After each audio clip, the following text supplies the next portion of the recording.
that may have been either listening super closely or I only talked to a few of you about it. I was going to post an online lecture, and I completely forgot to. I got swamped in too many other things. So what we're going to do is look at radical additions, because that was the last natural place we left off. So we'll finish radical reactions, look at the radical addition reaction, and then shift into Chapter 10, which is looking at standard alkene addition reactions. So with our radical additions, we will go through and look at the peroxy species. Okay, so a peroxy is really just referring to the oxygen-oxygen bond. That bond ends up being relatively easy to break. Why might it be easy to break? You're looking at very electronegative elements attached to each other. They want to break apart relatively quickly and easily because they both want the electrons. Since the electronegativity is the exact same, okay, what we're going to end up seeing is a radical reaction. One takes one electron, the other one takes the other. And you end up with the species on the far right. Okay, so we now have a radical. Why is this expected to happen very, very quickly and easily? Not only are the elements both electronegative, what else is special about our products in particular? We have resonance stabilization. That resonance stabilization, okay, facilitates that bond breaking even easier. So we can usually get this radical reaction or this radical initiator to go pretty quickly. Very minimal heat, very minimal light exposure.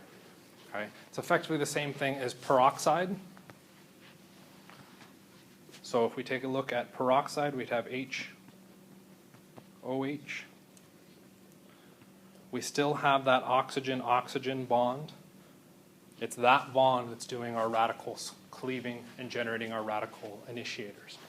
Once we have those radical initiators, they can go through whatever reactions they wanted to go to. Okay? So we use those to initiate our bromines, and our bromines could go through and react with our alkanes.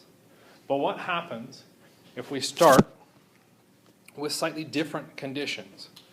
Instead of looking at just a standard alkane, we look at an alkene with that allylic position. Okay, so previously with that allylic position, we could see a substitution, a radical substitution, hydrogen for bromine. Okay, but to do that, we had to have a bromine radical. That bromine radical, okay, came from Br2. What's going to be a particular interesting difference in this case? We're starting with Br2. No, we're starting with HBr. How is that going to change the reaction? Our radical is uber reactive, wants to pick up the most accessible and easiest accessed atom possible. What atom would that be?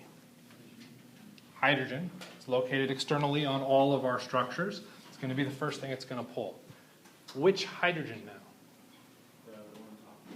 Why the top one? Why the hydrogen from our bromine?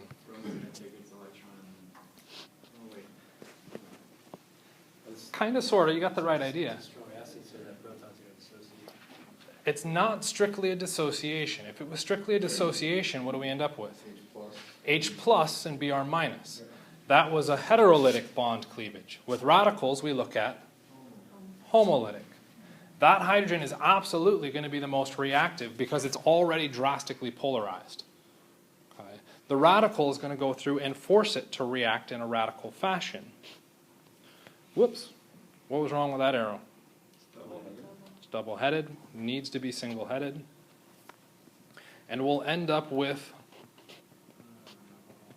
our, not quite an alcohol. You want to try that one again?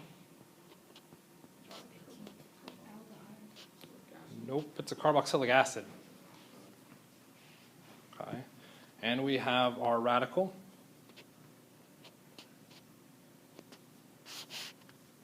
Okay, and then our alkene material. So now we have that bromine radical. So what could it go through and do?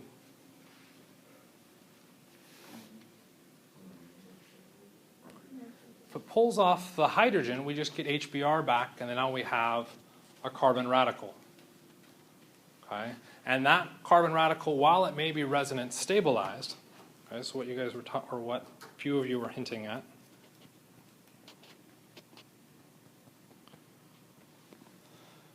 is only going to react with the most accessible and available thing, which will end up being hydrogen, which the next result is, if our hydrogen does a radical reaction, where do we end up? Back where we started. So the bromine radical reacting with the hydrogen doesn't help us all that much. Yes, there are other things that the radical reaction could go through and do. We could now have that carbon structure react with another carbon structure. We see all sorts of crazy things happening there. That crazy thing is very, very controlled based on concentrations. When we go through and run this reaction, we will have a very limited concentration of the carbon-containing structure and a lot more of the HBr. Okay? So that's going to prevent our carbons from potentially interacting and generating a larger structure. So if there's, I mean, because you have, billions of these things floating around. If like one of the bromine radicals that hasn't captured a hydrogen yet reacts with that carbon radical, then they would form. Then it could, but remember, what's the concentration of our radicals? Very small concentrations. We're looking at these forming at very dilute concentrations. The odds that we would see that bromine radical impact and form the allylic substitution, very, very minimal. So you have to add something like NBS to get more bromines to do that? Yes, but NBS gives you bromine, which gives you 2 bromine radicals. What's the issue here? We aren't adding 2 bromines. We're adding HBr. It's that HBr that is drastically changing the overall results of this reaction instead of having 2 bromine radicals. Okay? So if it can't react with the hydrogen in the allylic position, where else could it react? The pi bond? It can react with the pi bond. So what we can do is take the radical and form a new bond between the carbon and the bromine. Which carbon?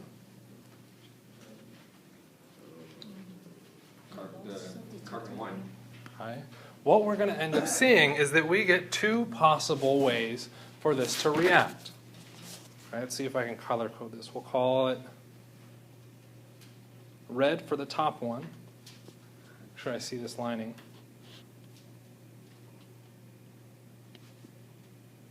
Right, there's the radical mechanism for our top result. We're putting our radical on that primary carbon. Or what happens if the bromine reacts? I'm going to have to draw it all the way from the bottom. Hopefully it'll be less confusing then. Crap. Trying to draw it in 2 spaces is difficult.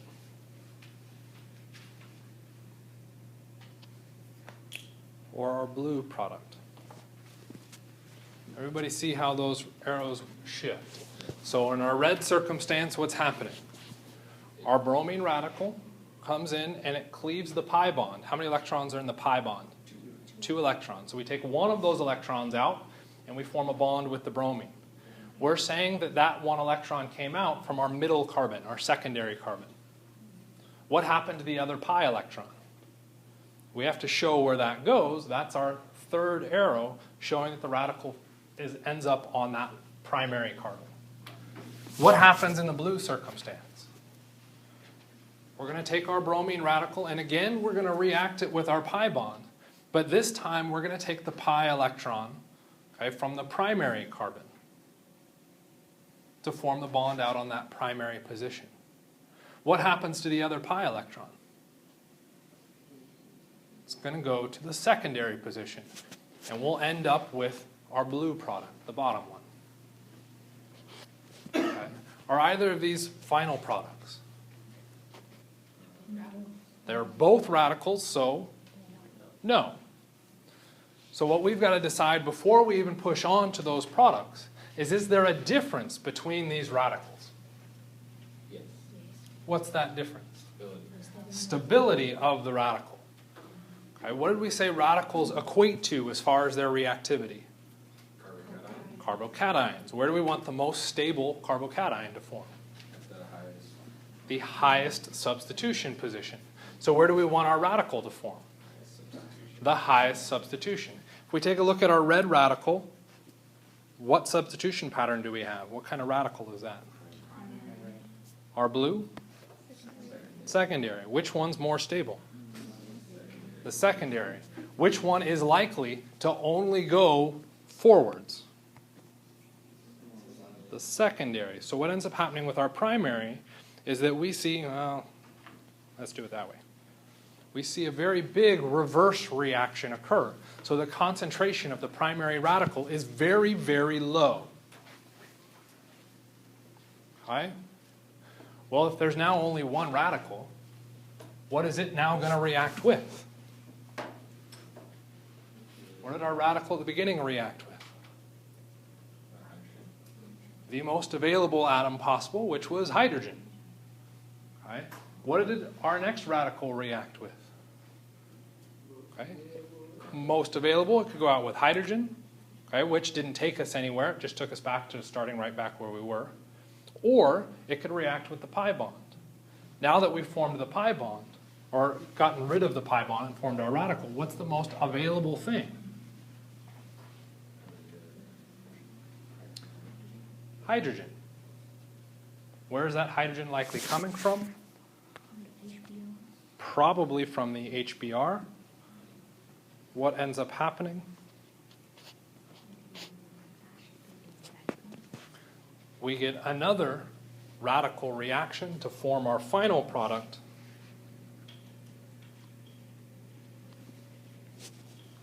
With our primary bromine. Okay. And we end up not seeing any of the red result, which would be the bromine up top. Why do we not see the bromine on the secondary position? Because the radical in the primary position? The intermediate that formed that product was so unstable it never existed for long enough to push the next step of the reaction. Right? If you don't have the intermediate to make the next step, you can't make the next step because it's never there. So in the end, are we going to have extra BR? So one of the things that is almost always left out of these radical discussions is what do we have at the end? Oh. So first off, we have a giant mess of stuff. Yeah. Right? The thing that's highest in concentration would be our blue product in this case. But what other things could show up? Extra BR. We'll have a bunch of bromine radicals. So if we're going to decide to stop the reaction, it might be a good idea to get rid of those toxic radicals. What could we do?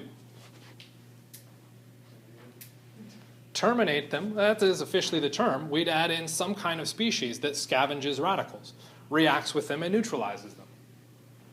Okay? So we could cancel out the radicals that way. Okay? And then when we go through to isolate, we'd end up with our blue product. What else would we probably see? Carboxylic acid. We'll probably see the carboxylic acid from our intermediate. Can the bromine radicals react with the pi bond in that?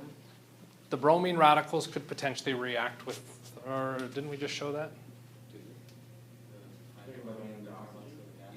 Oh, in the carboxylic acid, Yeah. yes. What's the concentration of our radical initiator? Also kept very, very small. Why? We don't want it reacting with our bromine radicals. Okay, so a lot of radical reactions, those side products that could potentially get formed, are limited based on concentration. So we don't put in a lot of radical initiator because we don't want all these other random things happening. We also want a very careful balance of our starting materials so that way we can limit, say, 2 carbon radicals reacting with each other. Okay? So we control a lot of those results solely based on concentration. Okay? The end result is we will put the hydrogen on the most substituted position and the bromine on the least substituted position. How many of you read the addition chapter?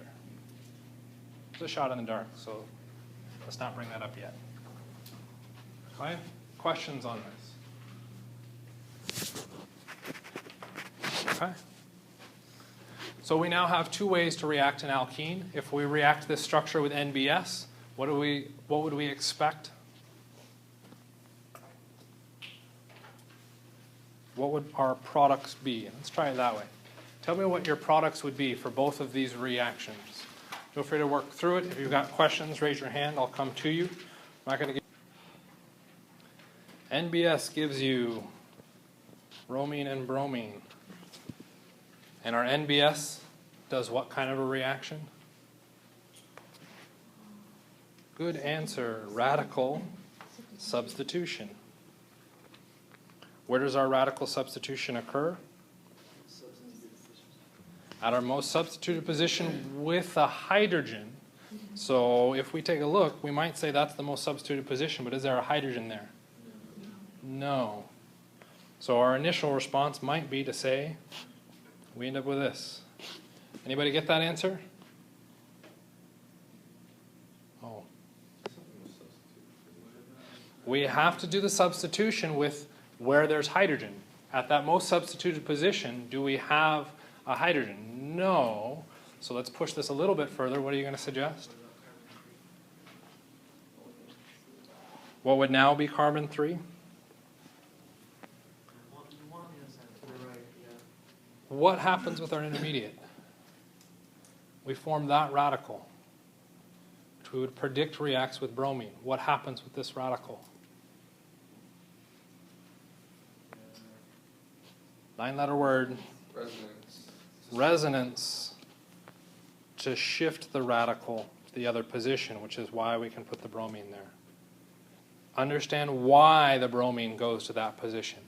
We're doing a radical substitution, which then also means that this is not our official answer. We do put the bromine at that position, but that's not a substitution. We did an addition in that case. The pi bond is still present. The pi bond is a result of the resonance.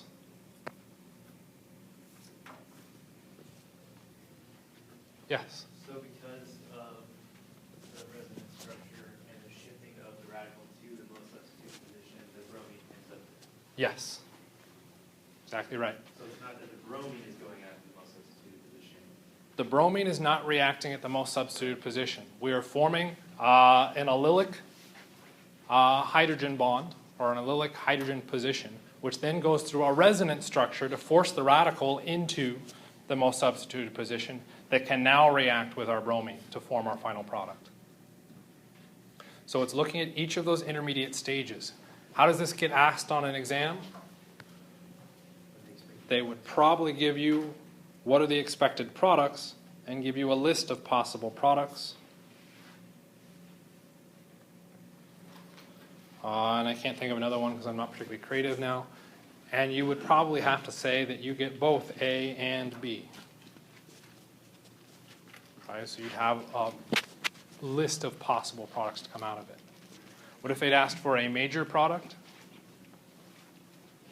B. Okay. It's still not A because of that resonance intermediate. Okay. So watch out for resonance when you go through to do these substitution. Realize what is doing the substitution. You're substituting a hydrogen for a bromine. Wherever you do that substitution, there had better be a hydrogen. If there's not a hydrogen, you can't do the substitution there.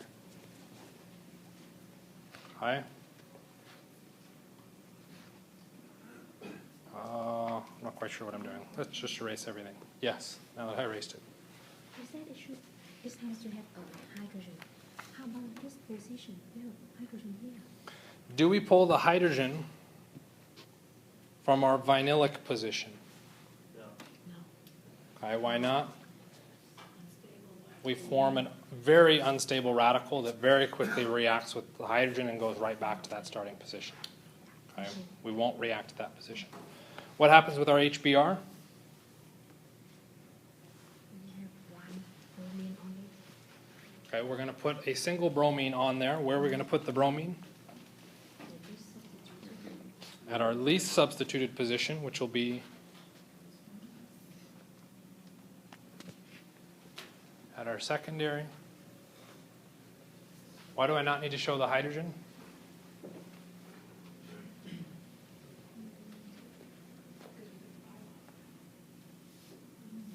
True, we did take the pi bond away, which would leave us with this intermediate, okay, with the radical.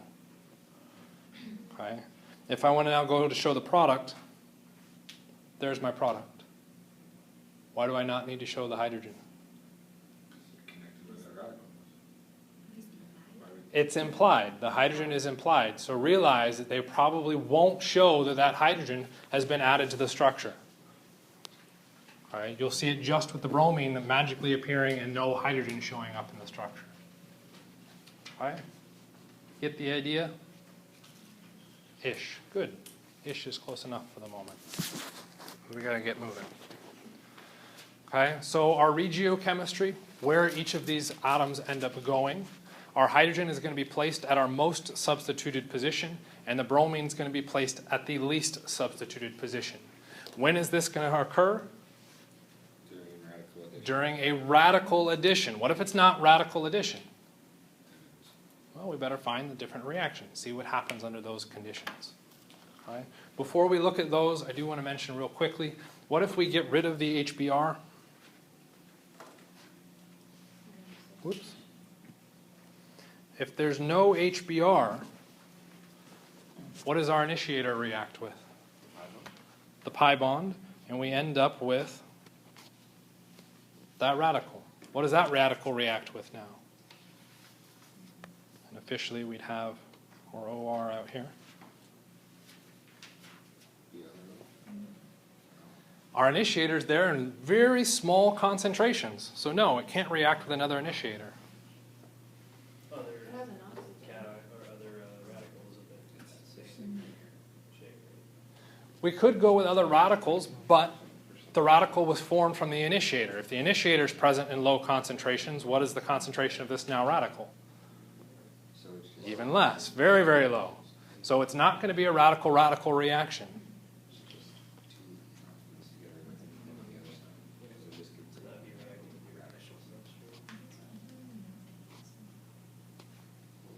It reacts with another alkene. What's the result of that?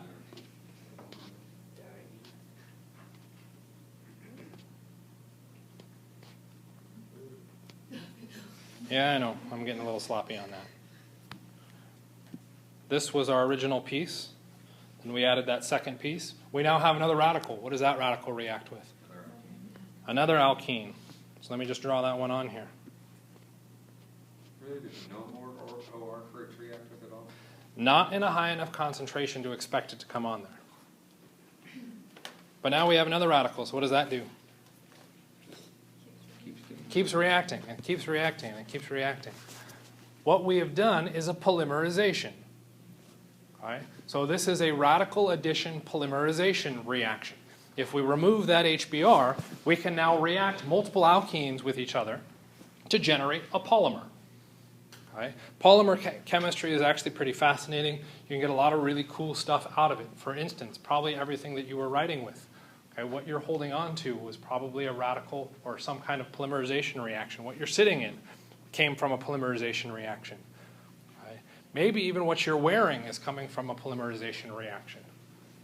Okay? So polymers are massively important as far as fields or as far as active research goes. So we'll talk a little bit about them. Our general pseudo-nomenclature will refer to polymers and will refer to monomers. A polymer is just multiple units or many units. So poly for many, and then mer will just be our units. Well, what's a monomer then? One unit. One unit. So it's the single unit that makes up the polymer. All right? After that, we can get different types of polymers. You can get a copolymer. What's happening in a copolymer is that you're using two different types of monomers. Okay, so for our circumstances, if we use two different alkenes, those alkenes could react in varying ways to generate a new polymer product. Okay, we can push that further, and we could go to something known as a block copolymer. Okay, in a block copolymer, we're going to get sections of individual types of monomers, okay, which is probably what's going to happen in a radical polymerization. Okay, because we get radicals reacting with whatever the heck they feel like, we're probably going to see sequences of blocks, sequences of the same type of monomer showing up. In the copolymer, there's a distinct order to it. Okay, we get alternating monomers from one to the next, one to the next. Why might that be the case? We're going to have one to the next being very, very organized. One end needs to have a slightly different reactivity than the other end. Do radicals give us different reactivities? Not really. What does give us different reactivities? Say positive and negative.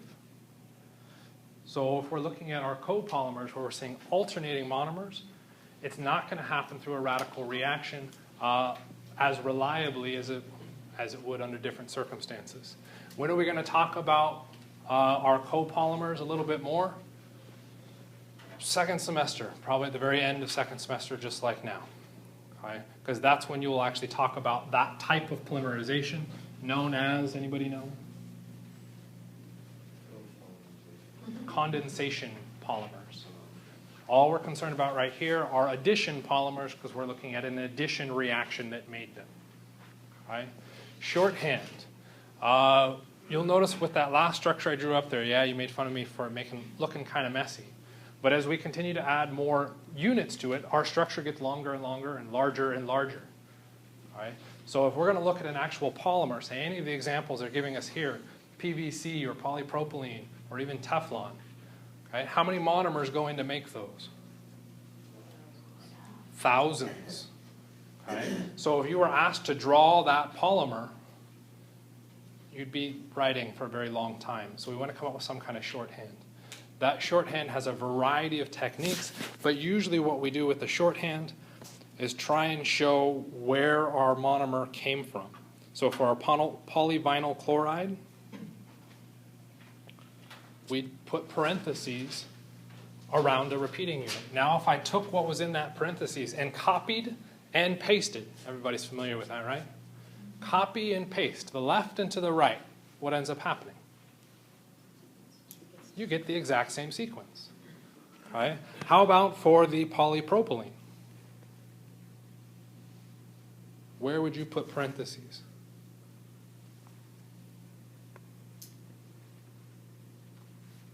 Would that work? Copy and paste. So you'll notice where the parentheses drawn. They're drawn through a bond. Okay? Because that bond is what formed the polymer. So if I copy and paste that outwards, yeah, it should work. Was there another way I could have done it? Yeah, I could have gone over here. Why has this become obnoxious? There are definitely a bunch of different ways to look for individual repeating patterns within polymers. Okay. It's all about having consistency, right? So guess what happens? IUPAC comes down and says, boom, this is how it's done. This is the shorthand. You find any other pattern, it's wrong. Okay? So be aware that the shorthand can show up in a variety of different ways. What we're trying to show is that repeating pattern as best as we can. Most people don't know how to actually specify the proper polymer shorthand. I've yelled at faculty all over the place about it. Okay? Typically, if you wanted to understand something about polymers, you take an entire class on it, okay, sometime after organic chemistry. So what we're really doing is just barely scratching the surface of what our polymers are. Yes? So if there was like an end cap to that at either end, it would be... We ignore the end cap. Oh, okay. Okay? Why would we ignore the end cap? If I've got 500 repeating units, so really, let's say 2,000 atoms, the end cap probably has 4 atoms. Do I care about the 4 atoms in comparison to that 2,000? No. Percentage-wise, it's pretty irrelevant. Okay? So our radical addition polymerizations will always start with some kind of initiator. So we're using the peroxy acid in this case. Usually requires some form of light to cause that initiation to occur. It then reacts with our alkene in a propagation reaction to form our radical. This is the exact same thing that we just showed, except actually written neatly. Okay? And we end up propagating out our polymer, etc., onwards. The field of polymer reactions is absolutely ridiculously massive. Like I said, pretty much everything that you are using in your everyday life is a polymer, okay? And a synthetic polymer. Never mind the natural polymers like DNA is an actual polymer. RNA, polymer. Proteins, polymer. Okay? There is a really, really big field as far as studying these types of reactions and trying to actually replicate natural polymers. Okay? It usually requires a special class on materials, which we aren't going to talk about. Okay. Our addition polymers, how do we know we have an addition polymer? You're starting with an alkene, because to do an addition reaction, what do we need?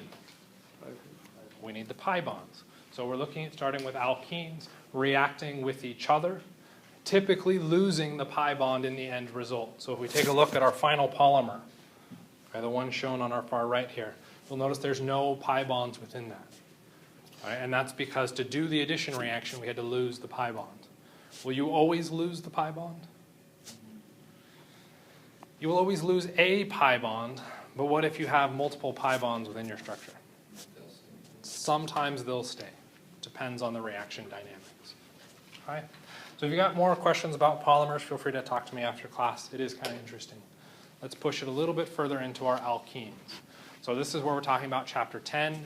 And 11 is alkynes, which I also meant to slide into this but forgot. Why might we group alkenes and alkynes with each other? Okay. All an alkyne is an alkene with an extra, come on, let me draw. An alkyne is merely an alkene with an extra pi bond. Okay. So if we know how an alkene reacts, how might an alkyne react? Very, very similarly, and probably just multiple times. There are exceptions to that. We will talk about those and probably reiterate those next semester as well. Okay? So what about physical properties? What kind of intermolecular forces might we expect for our alkenes and alkynes?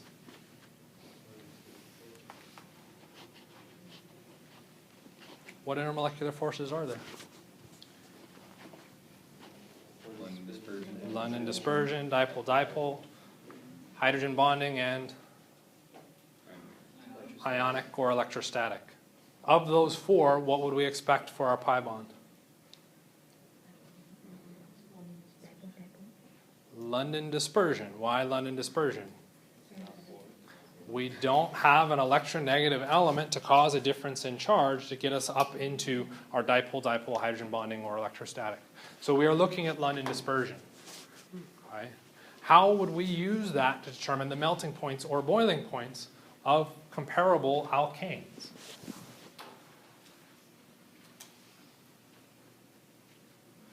What might we expect to happen? Do we expect more interaction with our alkenes or less interaction between alkenes? I think you have a higher boiling point. Okay, it's a little bit tricky. Depends on the packing structure of it. Actually, it really depends on it. We do have a couple different properties going on with our alkenes that we have to watch out for. So it is usually very difficult to predict their melting points relative to comparable sized alkanes. Okay? We've reduced the mass by pulling off hydrogens, but then how much mass do the hydrogens really contribute? Not much. We have also increased the polarizability. What do you mean by that? To form that pi bond, what do we need? We need pi electrons in p orbitals. That puts electron density very high on the outside of the structure. What is that going to do to the reactivity? It's going to increase it. Well, if the reactivity increases, what is that going to do with melting point or boiling point? It should lower it because we're increasing that attractive force between those molecules. Is that a hand, Angela? No? Okay. All right, so we typically see them higher. What are we referring to when I say higher? Higher than the alkane. Would we expect them to be higher than our halides? Probably not. Why? Our alkyl halides have not hydrogen bonding, but they'll have dipole-dipole forces. They can't have hydrogen bonding because you won't have a hydrogen bound to one of those halogens. Whoops. Hey, go away. Don't say that last thing. If we look at the reactivity, what's the most reactive thing within the alkene?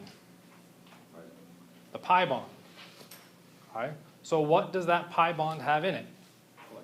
Electrons. So our alkenes will act as Lewis bases, they have the ability to share electrons. Okay, what if they share those electrons with hydrogen? They're Bronsted-Lowry bases. What if they share that electron density with something other than hydrogen? They're Lewis bases or nucleophiles. So when we look at our reactivity for our alkenes, our carbons can be either nucleophilic or Bronsted-Lowry basic. Okay, it is going to be important to keep a hold of that information, because what would we expect then to react with them? Hydrogen, and you can give me a little bit better than not hydrogen. Electrophiles. So what are we going to look for to react with an alkene? Not just an electrophile, but what will we see with an electrophile? Positive charge. So when we react our alkenes, we're going to be looking for something that is relatively positively charged. If we have that positive charge, we're likely to see some type of reaction. Okay. Is that always the case? Absolutely not. We just talked about the reason why it's not the case. We could do radical additions. Okay. Little random, the next few slides are just kind of random tidbits that in theory you remember. Degrees of unsaturation. Okay. I'm not a big fan of calculating your degrees of unsaturation just because I think it's too much time and you have to have some formula memorized. But you will be asked that probably on the ACS exam. You could expect one question, minimally coming from what form of spectroscopy? Mass spec. Mass spectroscopy has you calculate degrees of unsaturation. You might see it floating in there just as a random thing. Okay, what is a degree of unsaturation? Whoops. Good, it didn't do anything. 1 degree of unsaturation is equal to 1 pi bond or a ring. Okay? Good extra definition to bring in there. What does it also result in? Loss of 2 hydrogen atoms. Okay. You'll notice that that says hydrogen atoms. We're not looking at 2 positively charged hydrogens because that would not result in a double bond. That would result in a mess. Okay. We have to remove an electron with both of those. Okay. I know this says alkene review, but we didn't talk about this. We could bring in the energy differences. So if we take a look at ethene versus ethane, the only difference is that we have an extra pi bond. So if we look at the energy of ethene, okay, our heat of combustion, we can get 635 kilojoules. If we subtract from that the energy of our alkane, the difference in energy would be the energy of the pi bond alone. The energy of our pi bond is only 267 kilojoules. Okay? So it's not really all that large. Okay? When we consider that probably the largest contributor to our sigma bond was the sigma bond between the carbons. Okay? So our pi bond is actually not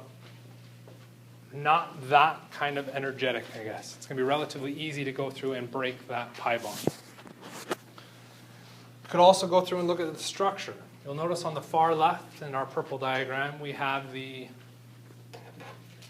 cis form of what compound? 1, 2, 3, 4. 4 carbons being bute. So we have a butene. I know we haven't officially discussed that yet, but the ene is representing for the alkene. So we have a butene. Where are our carbons relative to each other? The tail carbons. This one and this one. They're on the same side of the double bond, so we have the cis isomer.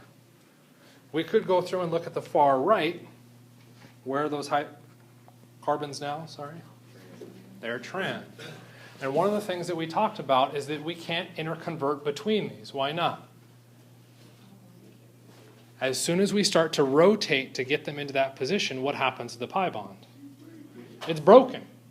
So I lose that stabilization energy. Okay. Is it possible to force that pi bond to rotate?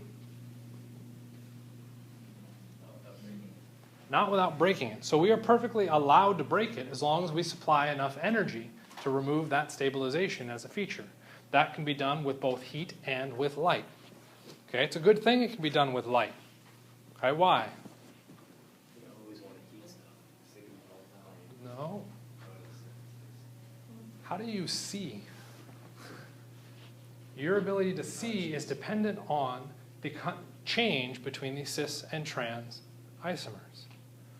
Okay. Molecules within your eye absorb light and cause a structural change between the cis and trans.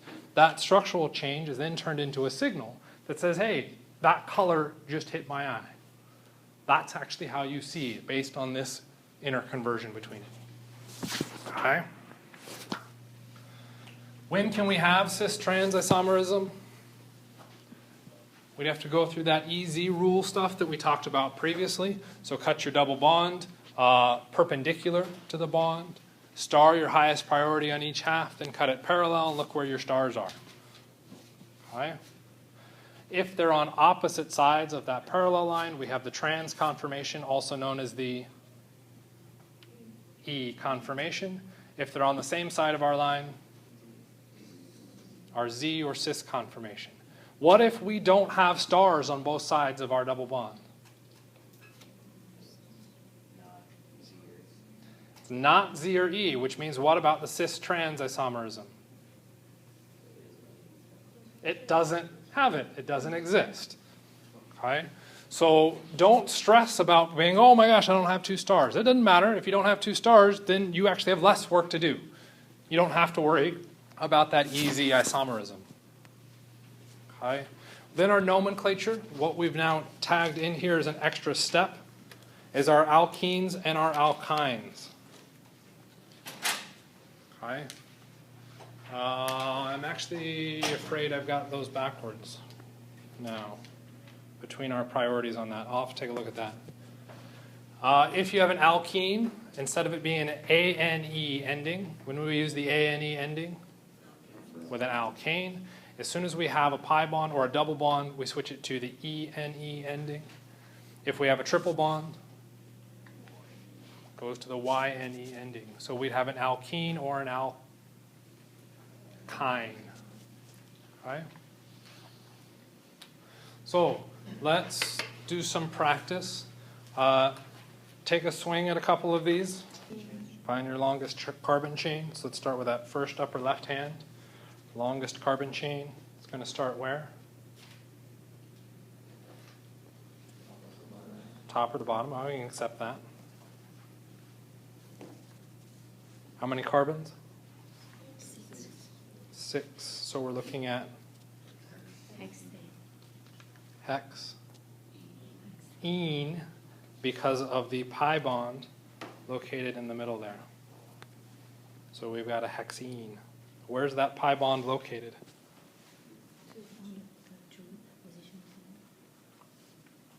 Y2. Good, I heard an O. That makes me feel better.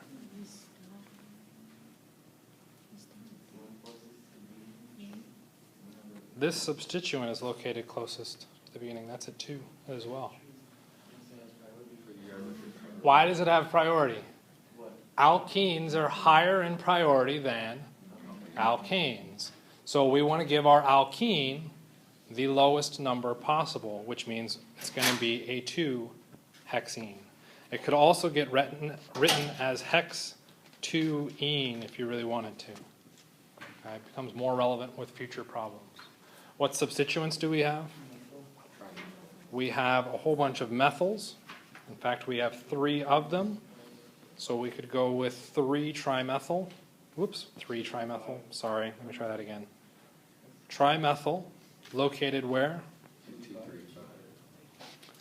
2, 3, 5. Trimethyl 2-hexene. Would that satisfy our answer?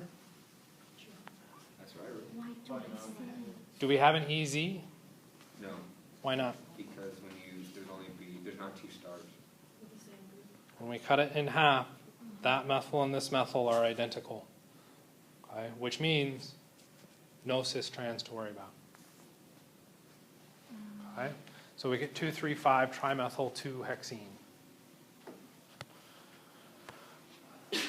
This was accidental. It just happened to be the problem that we've got. If we try that next one, I'm going to erase everything.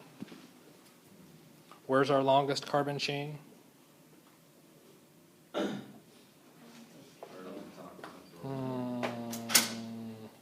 Actually, got to be a little bit careful with this one.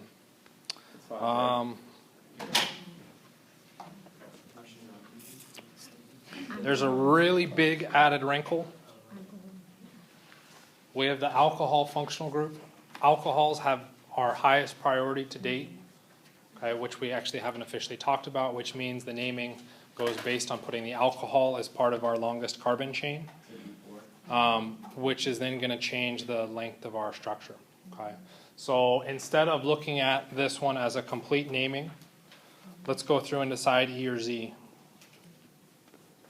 Okay, so if we cut it in half perpendicular, we're comparing the two groups on the left. Which one's higher priority, top or bottom? What are we comparing? Carbon to chlorine. Which has a higher priority? Chlorine, which means the star goes on the bottom. It's not the size of the whole substituent. It's the size of the first atom attached. If there's no difference, then you can move the next atom out. Okay. If we look to the right-hand side, what do we have? We go carbon versus carbon, no difference. So then we can go out to oxygen versus carbon, and we decide bottom. Can now cut in half parallel to our double bond. Our stars are located on the same side, and what we've got is a cis or Z for on the same side. Okay. Which the next one will just be trans. How about lower left?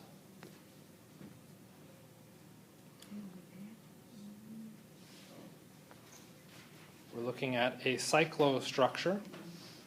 Was it 7 carbons? 7, so we're looking at hept.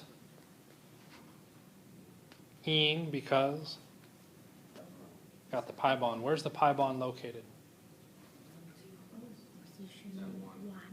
Why is the pi bond located at position 1? It's the higher priority. Okay. Since it's located at position 1, we can leave that as an assumed 1 and we don't have to specify it.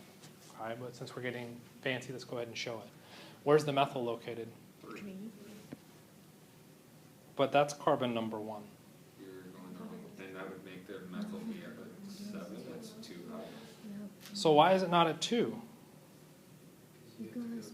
Because the way that you go across the When we go through our pi bond, our numbering has to go from the first atom of our pi bond to the next atom of the pi bond. Okay, so if I started numbering here, that next atom has to be there, 3, 4, 5, 6, 7, all the way around. That would then put it at 7 methyl. Okay, that's a really big number. Was there another way I could have numbered it? 1, 2, 3. So I'd be looking at 3 methyl. How could this problem be made more difficult? Yeah, a bunch of ways, fair enough. Is there cis strap? No. We could put in a double, or not a double bond. We could put in a wedge, okay, or a dash, because then you have to specify stereochemistry. Do we need to specify EZ or cis trans on this? No. What's the reason? Because it's a ring. It's not just because it's a ring. It's because it has fewer than 8 carbons. Okay. If you have more than 8 carbons, you can switch between cis and trans. So you have to specify cis trans. Once we're at that 7 carbon, 7, 6, 5 all the way down, the only possible way to include the double bond is to have it be cis. Okay. So if less than 8 carbons in a ring, we don't need to specify. You do not need to specify cis trans or EZ. When dealing with the ring? When dealing with naming the pi bond of the ring, yes. Why do I have to specify the pi bond? What if I did this? Added an extra atom out there. Now I could say the methyl groups would be on opposite sides. So I could add in a trans to specify the methyl groups. Okay. Last one, and the only reason this is brought up is because the student had a very good point here. How do we go through and name this compound? We have to figure out Z and E first. So we could figure out Z and E. Cis, this one's Z, this one's E.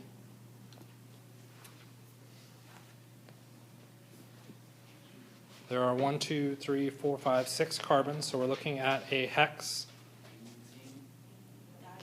hexadiene, good. Why the di? There's 2 double bonds. Where are those double bonds located? 2 and 4.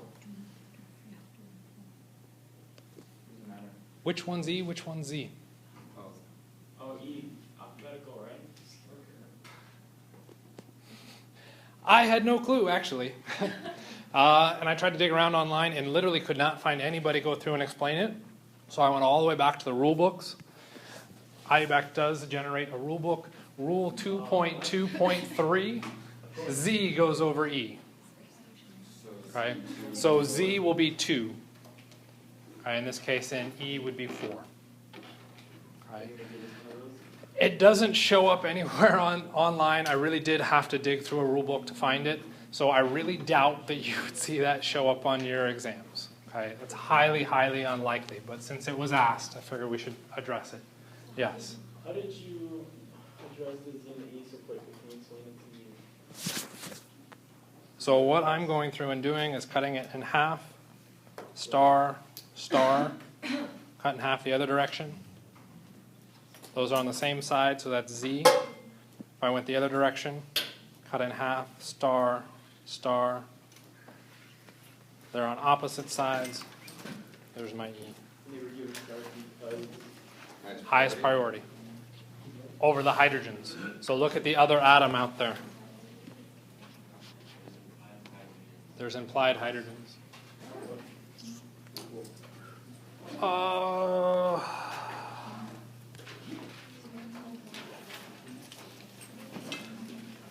Okay, I really just want to mention this real quickly. Actually, in fact, I'll just go backwards and just open up a blank screen. So ignore the words on the top for the moment. What happens if we add HBr and we react it with an alkene?